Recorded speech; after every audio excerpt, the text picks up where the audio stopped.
Hello বন্ধুরা, আজকে আমি তোমাদের সামনে একটি মোটিভেশনাল গল্প শোনাতে চলেছি, যেটা শুনে তোমাদের সময়ের মূল্যটা তোমরা বুঝতে পারবে যে সময় আমরা কতটা নষ্ট করে ফেলি এবং কতটা আমাদের হাত থেকে সময়টা চলে যায়। তো চলো তাহলে শুরু করা যাক। সময় নষ্ট করা মানেই বুঝে নিবে নিজের জীবনের অংশ নষ্ট করা। আপনি সময়কে মূল্য যদি না দেন তাহলে সময়ও আপনাকে মূল্য দেবে না। That's a reality, value of time. একটি সাদিচক নামে সুন্দর গ্রামে দুজন বন্ধু ছিল। একজনের নাম ছিল খাবির এবং অন্যজনের নাম ছিল হাসির।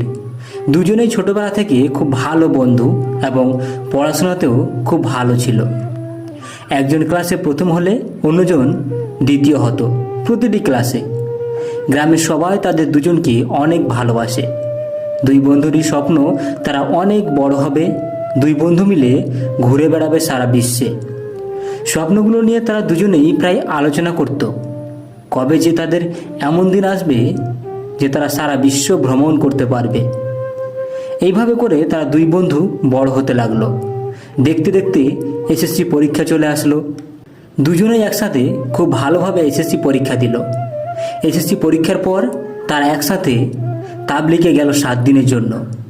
এই 7 দিন তারা একসাথে সারাক্ষণ থাকার সুযোগ পেল। প্রতি রাকাত নামাজ আদায় করে দুজনেই তাদের স্বপ্ন বাস্তবায়নের জন্য দোয়া করত। একসাথে খুব ভালো সময় কাটলো 7 দিন। তাবলিগে থাকা অবস্থায় তারা সিদ্ধান্ত নিল জেলা শহরের ভালো কলেজটিতে তারা দুজনেই ভর্তি হবে রেজাল্টের পর। কিছুদিনের মধ্যেই রেজাল্ট বের হলো। দুজনেই স্টার মার্কস সহ স্কুলের সেরা রেজাল্ট করেছে। এলাকায় তাদের নিয়ে সবাই আনন্দিত। তাদের বাবা মাও অনেক খুশি। রেজাল্ট বের হবার পর তারা তাদের শিক্ষকদের কাছে গিয়ে দোয়া নিয়ে আসলো। দুইজন তাদের পরিবারের সাথেও আলোচনা করলো যে তারা জেলা শহরের কলেজে ভর্তি হবে। পরিবারও তাদের কথা মতো তাদেরকে জেলা শহরের কলেজে ভর্তি করার ব্যবস্থা করে দিল। যথারীতি তারা কলেজের ভর্তি কার্যক্রম সম্পন্ন করলো এবং থাকার জন্য একটি মেস ভাড়া করলো। এখন তারা দুই বন্ধু একসাথেই থাকে। সুযোগ পেলেই তারা তাদের স্বপ্নের কথা আলোচনা করে। তবে তারা বিশ্বটাকে দেখবে, কবে আসবে সেই মহেন্দ্রক্ষণ। দুই বন্ধু খুব ভালোভাবে পড়াশোনা করতে লাগলো। কিছুদিনের মধ্যেই তারা শিক্ষক এবং অন্যদের কাছে খুব প্রিয় হয়ে উঠল। প্রথম বছরের পরীক্ষায় তারা দুজনেই খুব ভালো রেজাল্ট করলো। দ্বিতীয় বর্ষে উত্তীর্ণ হওয়ার কিছুদিন পর পাশের বাসায় একটি নতুন ভাড়াটিয়া আসলো। একদিন খাবির জানালা খুলতেই দেখলো একটি মিষ্টি মেয়ে তাদের জানালার পাশে বসে বই পড়ছে। সেদিন দুজনের চোখাচোখি হলো, কোনো কথা হলো না। খাবিরের পড়ার টেবিলের সামনেই জানালা, আর ওপাশের জানালাটাও একদম সামনে। প্রায় পাশের বাসার মেয়েটির সাথে তার দেখা হয়, কিন্তু কোনো কথা হয় না। একদিন খাবির এবং হাসির দুজনেই প্রাইভেট পড়তে গিয়েছে। যাওয়ার সময় জানালাটা বন্ধ করতে ভুলে গিয়েছে। যাওয়ার কিছুক্ষণের মধ্যেই প্রচণ্ড বৃষ্টি শুরু হয়ে গেল। এদিকে জানালা খোলা থাকায় বৃষ্টির পানি এসে খাবিরের বইগুলো ভিজে যাচ্ছিল। মেয়েটি দেখতে পেয়ে একটা লাঠি দিয়ে কোনো মতে জানালা চাপিয়ে দিয়েছে যাতে বইগুলো না ভিজতে পারে। দুই বন্ধু যখন বাসায় আসলো দেখলো খাবিরের কিছুটা বই ভিজে গেছে, কিন্তু জানালাটাকে চাপিয়ে রেখেছে। সন্ধ্যার পর পড়তে বসেছে খাবির। এমন সময় মেয়েটি এসে বলল, বৃষ্টি এসে তো আপনার সব বই ভিজে যাচ্ছিল, আমি কোনো মতে জানালাটা চাপিয়ে দিয়েছিলাম। তখন খাবির বলল, ও আচ্ছা, তাহলে আপনি জানালাটা চাপিয়ে দিয়েছিলেন, ধন্যবাদ আপনাকে। মেয়েটি বলল, ধন্যবাদ দিতে হবে না, দেখছিলাম বইগুলো ভিজে যাচ্ছে আর আপনাদের কাউকেই বাসায় দেখছিলাম না, তাই একটু চাপিয়ে দিয়েছিলাম। মেয়েটি বলছে, কি নাম আপনার? কাবির বলল, আমার নাম কাবির আর আমার বন্ধুর নাম হাসির। সে এখন ঘুমাচ্ছে, সারা রাত পড়বে তো তাই। মেয়েটি বলছে, আচ্ছা। কাবির বলল, আচ্ছা আপনার নাম কি? মেয়েটি বলছে, আমার নাম পূর্ণিমা, আমি ক্লাস 10ম শ্রেণীতে পড়ছি। মেয়েটি বলছে, আপনি কিসে পড়ছেন? কাবির বলে, আমরা দুজনেই ইন্টার 2nd ইয়ারে পড়ি। এর মধ্যেই পূর্ণিমা মায়ের ডাক শুনল। তার মা বলছে, পূর্ণিমা এদিকে আয় তো মা। এইভাবেই কিছুদিন চলার পর তারা দুজনেই বাইরে দেখা করা শুরু করলো। কাবির আস্তে আস্তে ক্লাস ফাঁকি দিয়েও পূর্ণিমার সাথে ঘুরতে বের হয়, আর পূর্ণিমা প্রাইভেট পড়ার কথা বলে কাবিরের সাথে ঘুরে বেড়ায়। দারুণ সময় কাটছে কাবির ও পূর্ণিমার। ওদিকে হাসির টের পেয়ে বন্ধুকে অনেকবার বোঝানোর চেষ্টা করলো যে এইভাবে পড়াশোনা করলে তুই ফেল করবি।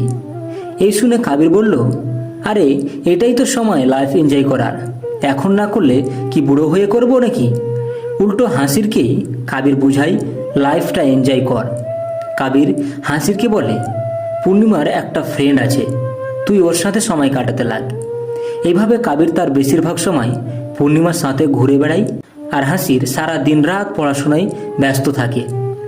দেখতে দেখতে ফাইনাল পরীক্ষা চলে আসলো। এবার কাবির তো কুল কিনারা পাচ্ছে না, কি করবে। দুজনেই পরীক্ষা দিল, রেজাল্ট আউট হলো। কাবির কোনো মতে সেকেন্ড ডিভিশন পেল, আর হাসির আবার কয়েকটা বিষয়ে লেটার সহ স্টার মার্ক পেল। ভর্তি পরীক্ষায় কাবির কোনো পাবলিক ইউনিভার্সিটিতে অ্যাপ্লাই করার সুযোগ পেল না। হাসির চান্স পেল হলো ঢাকা বিশ্ববিদ্যালয়ে। কাবির কি করবে? সে জেলা শহরে সেই কলেজেই ডিগ্রিতে ভর্তি হয়ে গেল। কিছুদিন পর কাবির ও পূর্ণিমা বাড়িতে না জানিয়েও বিয়ে করে নিল, আর হাসির সফলতার সাথে অনার্স শেষ করলো। মাস্টার পড়া কালীন সময়ে সে উচ্চশিক্ষার জন্য কানাডার একটি বিশ্ববিদ্যালয়ে আবেদন করলো। কিছুদিন পর কানাডা থেকে অফার আসলো, শতভাগ স্কলারশিপ সহ। হাসির কানাডা যাওয়ার সুযোগ পেয়ে গেল। 2 বছর পর হাসির কানাডায় অনেক বড় একটি মাল্টিন্যাশনাল কোম্পানিতে চাকরি পেয়ে গেল এবং কানাডায় স্থায়ীভাবে থাকার সুযোগ পেল। এখন হাসির কানাডিয়ান পাসপোর্টধারী, বিশ্বের যে কোনো দেশে যেতে পারে, তার কোনো সমস্যা নেই। কিছুদিন পর বিয়েও করলো। মেয়েটিও কানাডায় পড়তে গিয়েছিল। এখন তারা দুজনের সুযোগ পেলেই ঘুরতে বের হয়ে যায়। অন্যদিকে কাবির তার পড়াশোনা শেষ করতেই পারল না, তারপরও এখন ছোট্ট একটা চাকরি করছে। হাসিরের লাইফ এখন কাবিরের কাছে স্বপ্ন হয়ে দাঁড়িয়েছে, যদিও তার সুযোগ ছিল হাসিরের মতো লাইফ কাটানোর। সময়ের ব্যবধানে 2 বন্ধুর জীবনযাপন সম্পূর্ণ আলাদা হয়ে গেল, শুধু সময়ের মূল্য না দেওয়ার কারণে।